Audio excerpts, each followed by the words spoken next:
मौलवी तौसीफ रहमान साहब कहते हैं, जरा सुनिए उनकी वीडियो। मालिक तो कहता है अगर मेरे अलावा कोई और इलाह होता तो वो अर्श पे चढ़ने के लिए जरूर रास्ता कोई सीढ़ी तलाश लेता। जो अर्श पे होता है वो रब है, और जो अर्श पे पहुंच जाए ना कोई आयत बदल सकता है, ना इजाफा कर सकता है, ना कमी कर सकता है। इस कुरान की हिफाजत करने वाला अपने अर्श पर मुस्तवी अल्लाह है। जो खुदा होता है वो अर्श पर होता है, और जो खुदा पे आ जाए, अर्श पर आ जाए, वो भी खुदा हो जाए। इनके नजदीक अर्श पर बैठना ही खुदा की सिफत है, और हमारे नजदीक बैठना खुदा की सिफत ही नहीं है। बैठना तो मजबूरी की दलील है, आजिज होने की दलील है, थकने की दलील है। बैठता तो वो है ना जो थक जाता है कि नहीं? लेटता कौन है, सोता कौन है, बैठता कौन है? जो थक जाता है। और अल्लाह ताला थकता है, पाक है। इस ताल्लुक एक बड़ी प्यारी बात मुझे याद आ रही है। हजरत मूसा अलैहिस्सलाम ने एक मरतबा रब से अर्ज किया, परवरदिगार तू सोता भी है? अब देखिए, सवाल हजरत मूसा का इसलिए नहीं है, ये ना सोचे आप माज़अल्लाह कि हजरत मूसा को नहीं मालूम था या उनका अकीदा नहीं था। नहीं, नबी का सवाल उम्मत की तरफ से होता है, और नबी इसलिए पूछता है, वो तो यकीन कामिल, ईमान कामिल की मंजिल पर नबी होते हैं। वो पूछते इसलिए कि जब जवाब अता किया जाए उम्मत के लिए तालीम हो जाए। जैसे कुरान में हजरत इब्राहिम का सवाल बयान हुआ। हजरत इब्राहिम ने कहा, परवरदिगार तुम मुर्दे कैसे जिलाएंगा? तो ये तो नहीं था कि हजरत इब्राहिम को मालूम नहीं था कि मुर्दे अल्लाह जिलाएंगा, या उनकी कुदरत पर यकीन नहीं था अल्लाह की। था। अल्लाह ने फरमाया, इब्राहिम क्या तुझे यकीन नहीं? का रब्बे कायनात यकीन है, लेकिन देखना चाहता हूं ताकि ऐनुल यकीन वालों में हो जाऊं। तो बहरहाल फिर वो परिंदों वाला वाकया जो कुरान में आपने सुना होगा उलमा से। तो हजरत मूसा ने पूछा, परवरदिगार तू सोता भी है? और आपने इरशाद फरमाया, मूसा कल कोहे तूर पर आओ तो दो बड़े बड़े शीशे और आईने लेकर आना। आईनों की साइज जो है, आईनों का साइज तुम्हारे कद के बराबर होना चाहिए। जनाब मूसा अलैहिस्सलाम ने शीशा बनाने वाले से दो शीशे तैयार करवाए, अपने कद के बराबर, कोहे तूर पर पहुंचे। अर्ज किया, मौला मैं हाजिर हूं। अल्लाह ने फरमाया कि ऐ मूसा, इन आईनों को पकड़ के खड़े रहो, बस खड़े रहो, और उस वक्त तक खड़े रहो जब तक हम तुम्हें बैठने के लिए ना कहें। हजरत मूसा पकड़े हुए हैं। अब सुबह से दोपहर हुई, दोपहर से शाम हुई, हुक्म नहीं हो रहा है बैठने का। मूसा अलैहिस्सलाम आईना पकड़े हुए हैं। शाम से अब रात हो गई, आईना पकड़े हुए, हुक्म नहीं हुआ।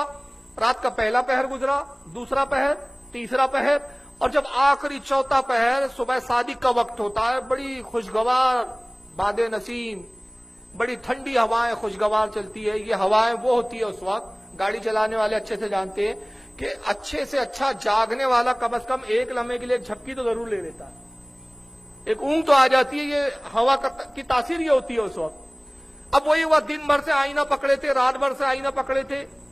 बशरी तकाजा था, जैसी वो हवा आपको छूकर गुजरी, खुशगवार हवा, एक हल्की सी झपकी ली, एक ऊंग आई, और आईने आपके दोनों हाथों से छूट गए, आपस में टकराए, चकनाचूर हो गए, आवाज पैदा हुई। हजरत मूसा हड़बड़ाए, फौरन सजदे में गए, अर्ज किया, खालिक कायनात मैं तेरी पनाह चाहता हूं, परवरदिगार तेरे हुक्म की तामील मुझसे ना हुई।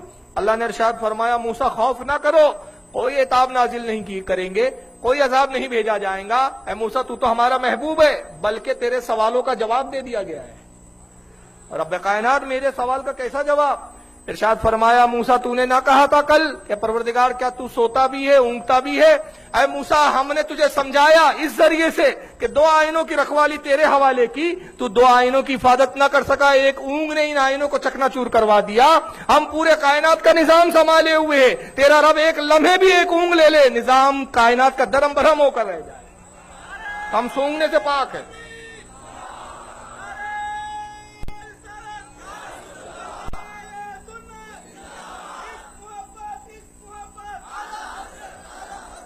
और इसी को आयतल कुर्सी में अल्लाह ने फरमाया कि वो ऊँगने और सोने से पाक है। अब बताइए, जो ऊँगना एक छोटी कैफियत है, छोटी इतने कमजोरी से भी जो पाक हो जात, ये कितना बड़ा ऐब लगाना है उस पर कि आपने उसको पूरा का पूरा अर्श पर बिठा के रख दिया है माज़अल्लाह।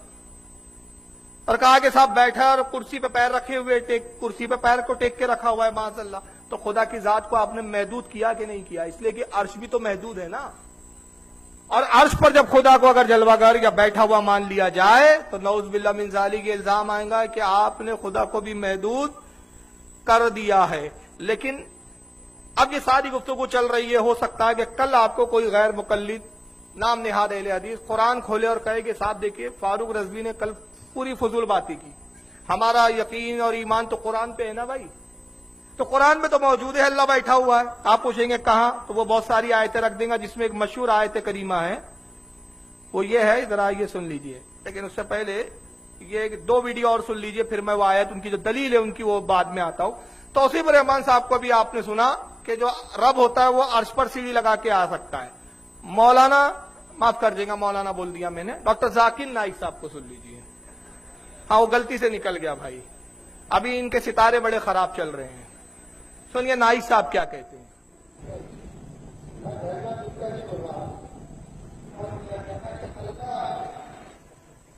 شریف اللہ اگر گھر اللہ کدھر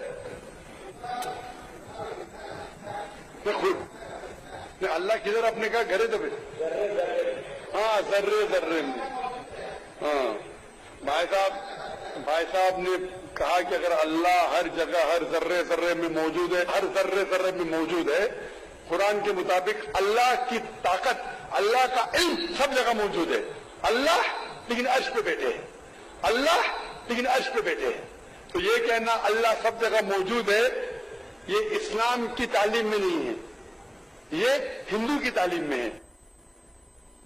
دیکھیے وہ ایک شخص نے سوال کیا اور سوال کرنے والا غیر مسلم ہے، کیونکہ غیر مسلموں کا عقیدہ ہے کن کن میں شنکر، کن کن میں بھگوان ہے، بول دیتے ہیں وہ لوگ، لیکن اسلام کا ہمارے عقیدہ یہ نہیں ہے، اہل سنت و جماعت کا نہیں ہے۔ بہرحال اس نے غیر مسلم نے پوچھا کیا اللہ ذرے ذرے میں ہے، تو ڈاکٹر ذاکر نائک نے پھر جواب میں کہہ دیا، کہا کہ نہیں، اللہ ذرے ذرے میں نہیں ہے، ہر جگہ نہیں ہے، اللہ کا علم ہر جگہ ہے، اللہ کی طاقت ہر جگہ ہے، اللہ لیکن عرش پر بیٹھے ہوئے ہیں۔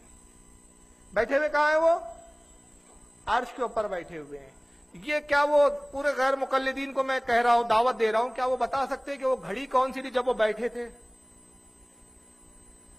وہ وقت بتا سکتے ہیں؟ اور بیٹھے ہیں تو پھر کب اتریں گے؟ کہ اتریں گے بھی کہ نہیں اتریں گے؟ اب اگر یہ کہیں گے نہیں بیٹھے تو بیٹھے ہی رہیں گے، تو ہم کہیں گے دیکھو تب بھی عیب آ گیا کہ اللہ کو آپ نے عاجز مانا، کمزور مانا، کہ اترنے پر قادر نہیں، اور آپ کہیں نہیں قادر ہے، اتر جائیں گے بعد میں، تو کہیں گے پھر ہمارا الزام آ جائے گا کہ اتر جائیں گے تو ذات پہ تغیر آ جائے گا۔ تو یہ ایک ایسا عقیدہ ہے بالکل سانپ کے منہ میں چھچندر کی مانی، اگلتے بنے نہ نگلتے بنے۔ معراج ربانی صاحب نے اس پہ بڑی تفصیل سے بات کی، ذرا ان کی بھی سن لیجیے۔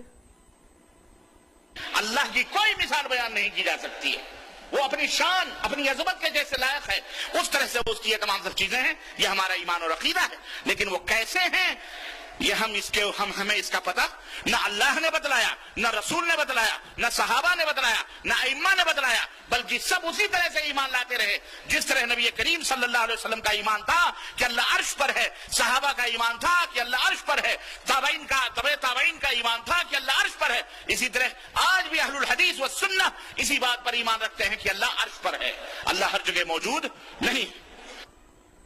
اب دیکھیے ہر جگہ کے بارے میں پہلے واضح کر لوں، ہم اہل سنت و جماعت کا بھی عقیدہ نہیں ہے کہ اللہ ہر جگہ ہے، اس لیے کہ جتنی جگہیں ہیں وہ بھی حادث ہے، پہلے جگہ تھی نہیں، اللہ نے ان کو پیدا کیا ہے نا، اور جتنی جگہیں ہیں وہ سب مخلوق ہے، اور رب تبارک و تعالیٰ مخلوق میں سمانے سے پاک ہے، تو ہمارا عقیدہ نہیں ہے۔ اس لیے علامہ مفتی احمد یار خان نعیمی رحمت اللہ علیہ نے جعل حق میں بڑے واضح لفظوں میں کیا، جس کو دیوبندی نہیں سمجھ سکے، اعتراض کرنے لگے۔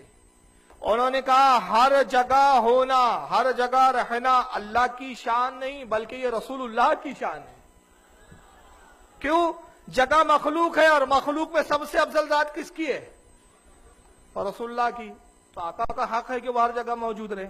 اللہ جگہ سے پاک، اللہ مخلوق میں سانے سے پاک، کیونکہ اللہ محدود نہیں، جگہیں محدود ہے، کوئی بھی جگہ ہو آخر اس کی ایک لمٹ ہے، ایک حد ہے، حد سے پرے کوئی جگہ نہیں ہے، تو ہمارا یہ عقیدہ نہیں ہے۔ لیکن بہرحال یہ خاموخواہ چیخ رہے ہیں اور کہہ رہے ہیں کہ ہر جگہ نہیں ہے، تو ہم نے کب کہا جگہ ہے؟ ہم کہتے ہیں جگہ سے ہی پاک ہے، جب جگہ نہیں تھی تب بھی وہ موجود تھا، اور جب ساری جگہوں کو فنا کر دیں گا تب بھی وہ موجود رہے گا، ہمارا یہ عقیدہ ہے۔ لیکن یہ کہہ رہے کہ یہ اللہ کے رسول کا عقیدہ یہ ہے، حالانکہ دلیل میں ایک آیت انہوں نے حدیث پیش نہیں کی कहा ये साहबा का अकीदा